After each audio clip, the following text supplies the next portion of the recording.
चांदनी रात थी। चारों तरफ सन्नाटा छाया हुआ था। पेड़ों की छाया से अजीब खौफनाक परछाई बन रही थी। हवाओं में एक अजीब खामोशी और भारीपन था। गांव के लोग जल्द ही अपने अपने घरों में चले गए थे। दरअसल यह गांव अपने आप में किसी रहस्य से कम नहीं था और इस रहस्य का नाम था कमला। कमला इस गांव की रहने वाली साधारण सी लड़की थी, लेकिन उसकी कहानी असाधारण थी। गांव के लोग आज भी उसे याद करके कांप उठते हैं। कहा जाता है कि कुछ साल पहले कमला की अचानक रहस्यमय तरीके से मौत हो गई थी। उसके मौत के बाद से ही गांव में अजीब अजीब घटनाएं होने लगी थी। रात को किसी के रोने की आवाजें आती थी। घरों के दरवाजे अपने आप खुलने और बंद होने लगे और लोगों को कई बार कमला की परछाई दिखाई देती। गांव के बूढ़े बुजुर्ग बताते थे कि कमला की आत्मा अब तक इस दुनिया को छोड़कर नहीं गई है। उसे किसी ने धोखा दिया था और उसकी मौत एक रहस्य थी। लोग कहते थे कि कमला की आत्मा अपने बदले की तलाश में थी। जो भी उस रहस्य को सुलझाने की कोशिश करता, उसके साथ कोई न कोई अनहोनी हो जाती। विकास एक बाहरी लड़का था जो इस गांव में किसी काम के लिए आया था। उसे गांव की इन कहानियों में कोई विश्वास नहीं था। वह एक तर्कसंगत और वैज्ञानिक दृष्टिकोण रखने वाला व्यक्ति था। उसे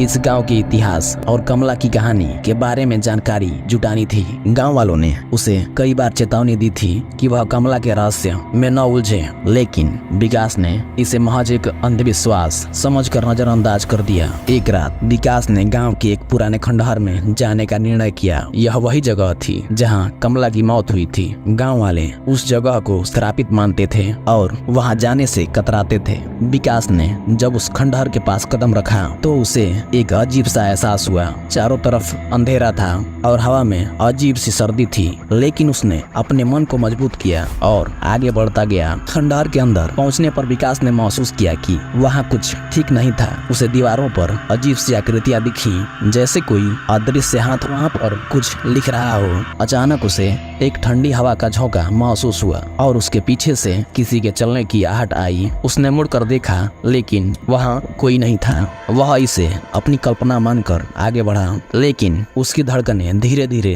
तेज हो रही थी। विकास ने खंडहर के अंदर एक पुरानी तिजोरी देखी। गांव वालों का कहना था कि इस तिजोरी के अंदर कमला की मौत का रहस्य छिपा हुआ है। विकास ने तिजोरी खोलने की कोशिश की, लेकिन तभी उसे एक जोरदार आवाज सुनाई दी। वह आवाज किसी के रोने की थी। वह अचानक डर गया। वह तुरंत पीछे मुड़ा और उसे एक परछाई दिखाई दी। यह वही परछाई थी जिसे गांव के लोग कमला का आत्मा मानते थे। विकास ने अपनी सांसें थाम ली। वह परछाई धीरे धीरे उसके करीब आ रही थी, लेकिन उसका चेहरा धुंधला था, लेकिन उसकी आंखों में एक अजीब सी नफरत और दर्द था। विकास को लगा कि उसकी जान अब खतरे में है। उसने तुरंत खंडहर के बाहर भागने की कोशिश की, लेकिन दरवाजे अपने आप बंद हो गया। अब विकास पूरी तरह से फंस चुका था। उसके चारों तरफ वही परछाई घूमने लगी। अचानक उसे कमला की आवाज सुनाई दी। वह आवाज रोने और हंसने के बीच बदलती रही। तुम भी मुझे धोखा दोगे? यह सवाल उसके कानों में बार बार गूंज रही थी। विकास समझ नहीं पा रहा था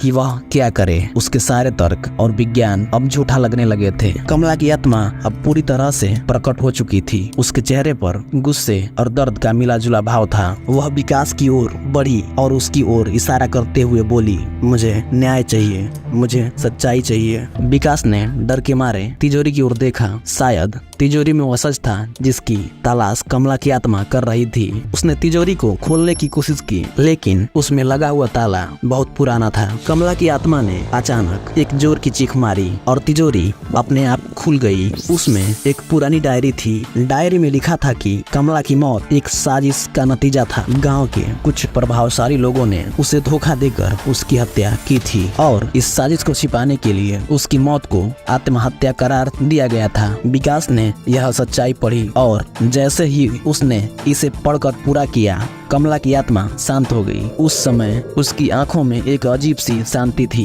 विकास ने लौटकर सबको कमला की मौत का असली कारण बताया। गांव के लोग अब समझ गए थे कि उन्होंने कमला की आत्मा को गलत समझा था। कमला सिर्फ न्याय चाहती थी और अब जब उसे न्याय मिल चुका था तो उसकी आत्मा ने इस दुनिया को छोड़ दिया था। गांव के लोगों ने उस खंडहर को हमेशा के लिए बंद कर दिया और कमला की आत्मा की शांति के लिए एक मंदिर बनवाया। विकास ने अपनी पूरी यात्रा से एक बात सीखी। देखी, हर कहानी के पीछे एक सच्चाई होती है और हर आत्मा को शांति चाहिए। कमला की कहानी गांव की एक पौराणिक कथा बन गई थी, जिसे सुनकर लोग डरते भी थे और सोचते भी थे। शायद कभी कभी जो हम देख नहीं पाते वही सच्चाई होती है।